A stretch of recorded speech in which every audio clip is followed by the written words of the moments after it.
3 million Uyghur Muslims in concentration camps, but most countries silent. Human rights bodies believe China has detained more than 3 million Uyghurs against their will over the past few years in a large network of what the state calls re-education camps, and sentenced hundreds of thousands to prison terms, and many have been killed.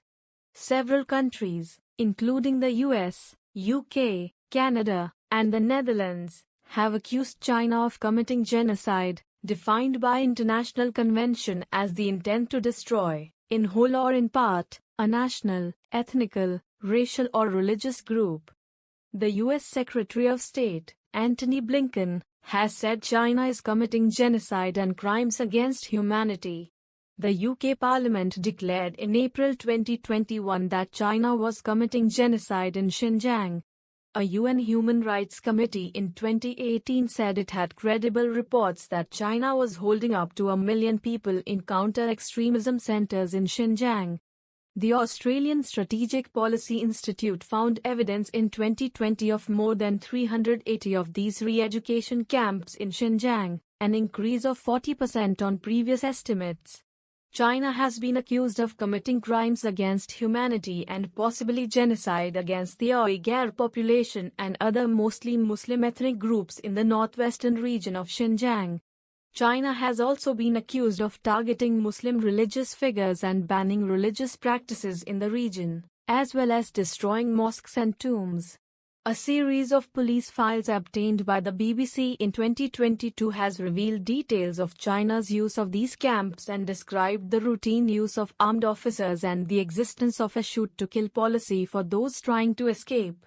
The US is among several countries to have previously charged China of committing genocide in Xinjiang. The leading human rights groups Amnesty and Human Rights Watch have published reports accusing China of crimes against humanity. China denies all allegations of human rights abuses in Xinjiang. The Chinese government, speaking after details of the Xinjiang police files were published, said the peace and prosperity brought to Xinjiang as a result of its anti-terrorism measures were the best response to all sorts of lies. The declarations track reports that, as well as interning Uyghurs in camps, China has been forcibly mass sterilizing Uyghur women to suppress the population, separating children from their families, and attempting to break the cultural traditions of the group. Analysis of data contained in the latest police documents, called the Xinjiang Police Files, showed that almost 23,000 residents, or more than 12% of the adult population of one county, were in a camp or prison in the years 2017 and 2018. If applied to Xinjiang as a whole, the figures would mean the detention of more than 1.2 million Uyghur and other Turkic minority adults. The UK Foreign Secretary Liz Truss said the files contained shocking details of China's human rights violations. Who are the Uyghurs? There are about 12 million Uyghurs, mostly Muslim, living in Xinjiang, which is officially known as the Xinjiang Uyghur Autonomous Region (XUAR).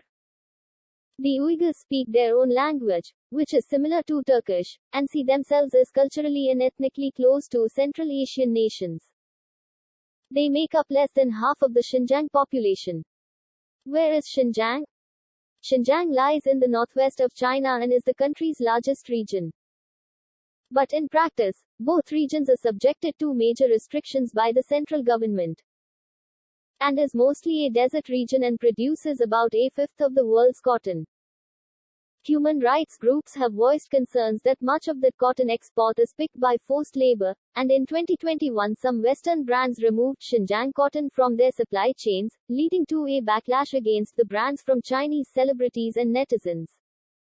In December 2020, research seen by the BBC showed that up to 500,000 people were being forced to pick cotton in Xinjiang. There is evidence that new factories have been built within the grounds of the re-education camps. What is China's human rights violation? In May 2014, the Chinese government launched the Strike Hard campaign against violent terrorism in the Xinjiang Uyghur Autonomous Region, Xinjiang or XUAR, against Uyghurs and other Turkic Muslims. However, they picked up all Uyghur Chinese Muslims and allegedly kept them in a concentration camp-like setting called re-education centers. The horrific story of Uyghur Muslim woman that no one wants to know. An Uyghur Muslim woman Sairegal Soitbe, 43 says she was forced to work at a re-education camp at China's Xinjiang province where she was made to teach other prisoners Chinese as part of efforts to indoctrinate them into Chinese culture. She remained there for 5 months between 2017 and 2018 and testified of the horrors people have to endure inside. She managed to escape from China to Kazakhstan and later got asylum in Sweden, where she was reunited with her family. This article is reshared from the dailymail.co.uk October 2019. During her time at the camp, she saw an elderly woman who had her skin flayed off and fingernails pulled out for a minor act of defiance, a woman who was raped in turn by guards as part of a forced confession, and prisoners who suffered memory losses and infertility after being given mysterious injections. She described how inmates sleep 20 to a room measuring 50 feet by 50 feet with a single bucket for a toilet, were routinely starved aside from Friday when they were force-fed pork, and spent hours learning political slogans such as, "I love Xi Jinping." Saoidbe told how authorities began taking DNA samples from the Uyghurs at the end of 2016, confiscated their phone SIM cards, and put up security cameras in every neighborhood. The following year, she says she was repeatedly arrested and questioned by police over her husband and children, who were living in neighboring Kazakhstan. The document stated that it was forbidden to speak with the prisoners, forbidden to laugh, forbidden to cry, and forbidden to answer questions from anyone, she said. I signed because I had no choice, and then I received a uniform and was taken to a tiny bedroom with a concrete bed and a thin plastic mattress. There were 5 cameras on the ceiling, one in each corner and another one in the middle. While her quarters were sparse, they were better than the other inmates who were shackled by the hands and feet even while they slept, and were forced to sleep on their right-hand side or else face punishment.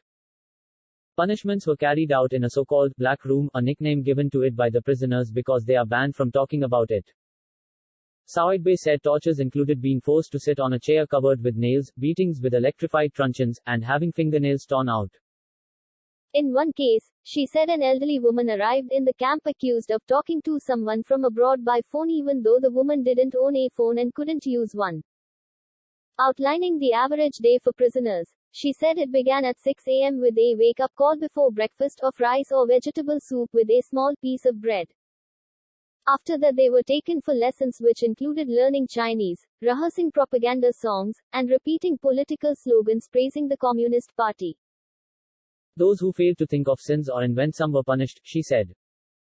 After dinner, the pupils were required to stand facing the wall with their hands raised and think about their crimes again, she added. At 10 o'clock, they had 2 hours for writing down their sins and handing in the pages to those in charge. The daily routine actually went on until midnight, and sometimes the prisoners were assigned guard duty at night. Rape and gang rape was also frequently used as a weapon against female prisoners, with females under the age of 35 routinely taken to the guards' quarters at night, without returning until morning. Soitbe said she witnessed one woman being brought back to her classroom after being gang raped and ordered to sit down. Later, the guards lined up and raped her one after the other while the rest of the prisoners were forced to watch. While they were raping her, they checked to see how we were reacting. Instead, they were given mysterious pills and injections which guards claimed would protect them against disease and AIDS, but which Soitbe believes was a medical experiment. Soitbe said she was suddenly released from the camp in March 2018 and sent home, but just 3 days later was accused of being in touch with someone from overseas and told she would be going back to a camp. This time she would be thrown in with the general population and would have to stay there for up to 3 years. In June 2018 she left for Sweden, where asylum was granted and where she now lives with her husband and 2 children. I cannot forget the eyes of the prisoners, expecting me to do something for them. They are innocent. The research by Stanford Law School's Human Rights and Conflict Resolution Clinic and Human Rights Watch, along with reports by human rights organizations, the media, activist groups, and others, and internal Chinese Communist Party (CCP) documents, confirm that the Chinese government has committed, and continues to commit, crimes against humanity against the Turkic Muslim population. They have proof that China is harvesting thousands of human organs from its Uyghur Muslim minority. UN human rights body hearing said that China is engaged in widespread harvesting of human organs from persecuted religious and ethnic minorities. The China Tribunal describes itself as a group of lawyers, academics, and medical professionals. It is backed by End Transplant Abuse in China, an Australian NGO. Under the Rome Statute of the International Criminal Court (ICC), crimes against humanity are serious specified offenses that are knowingly committed as part of a widespread or systematic attack against any civilian population. The Xinjiang Uyghur Autonomous Region, located in China's northwest, is the only region in China with a majority Muslim population. Unlike the majority Han Chinese, who are primarily Chinese speakers, the Turkic population is predominantly Muslim and have their own languages. The Chinese government's oppression of Turkic Muslims is not a new event, but in recent years has reached bizarre levels. As many as 1 million people have been arbitrarily detained in 300 to 400 facilities, which include political education, camps, pretrial detention centers, and prisons.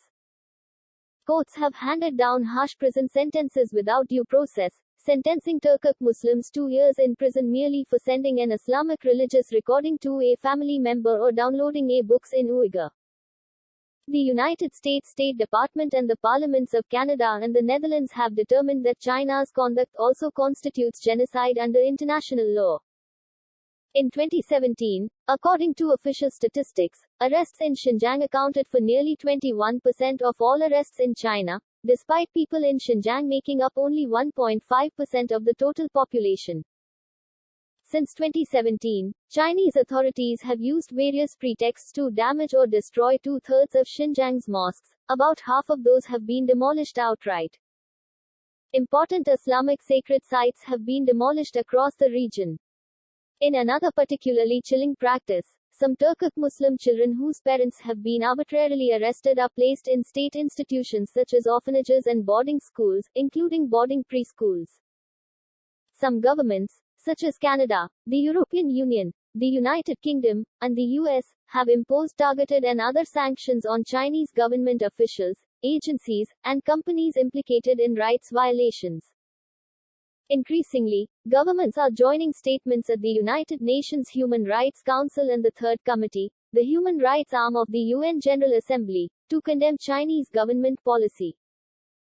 Nonetheless, many governments, including several members of the Organization for Islamic Cooperation, still praise the Chinese government's Xinjiang policies. In October 2020, a cross-regional group of 39 governments issued a stinging public rebuke of the Chinese government's widespread human rights violations in Xinjiang, Hong Kong, and Tibet. The statement largely endorsed the call by the 50 UN special procedures. Instead of committing to investigate the allegations, the Chinese government responded with 2 separate statements, including one on Xinjiang read out by Cuba and signed by 45 countries. Factually, governments that fail to conduct investigations into serious human rights violations generally invoke state sovereignty when other authorities, such as UN bodies or regional bodies, have sought to conduct investigations. Under the Rome Statute of the International Criminal Court, which went into effect in 2002, the court is empowered to investigate and prosecute individuals alleged to be most responsible for grave international crimes, including crimes against humanity, when the state with primary jurisdiction is unwilling or are unable to do so. Then the ICC can undertake a criminal investigation and prosecution if the suspected perpetrators are citizens of a state that is a party to the ICC treaty, if the alleged violations are committed in the territory of an ICC member state, or if a non-member state asks the ICC to consider violations committed on its territory. China is not a party to the ICC statute. Given the gravity of the abuses against Turkic Muslims, there is an urgent need for concerned governments to take strong, coordinated action to advance accountability. One approach would be for a United Nations Commission of Inquiry (COI) to be established to investigate alleged violations in Xinjiang. The COI should be comprised of eminent persons, including experts in international human rights law, crimes against humanity, the rights of ethnic and religious minorities, and gender issues.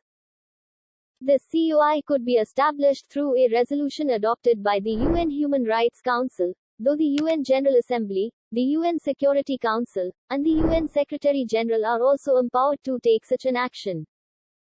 Crimes against humanity are considered among the gravest human rights abuses under international law. The atrocities that China is inflicting on Turkic Muslims are mind-reeling, but the world is strangely silent on such gross human atrocities while make bigger noises on other issues.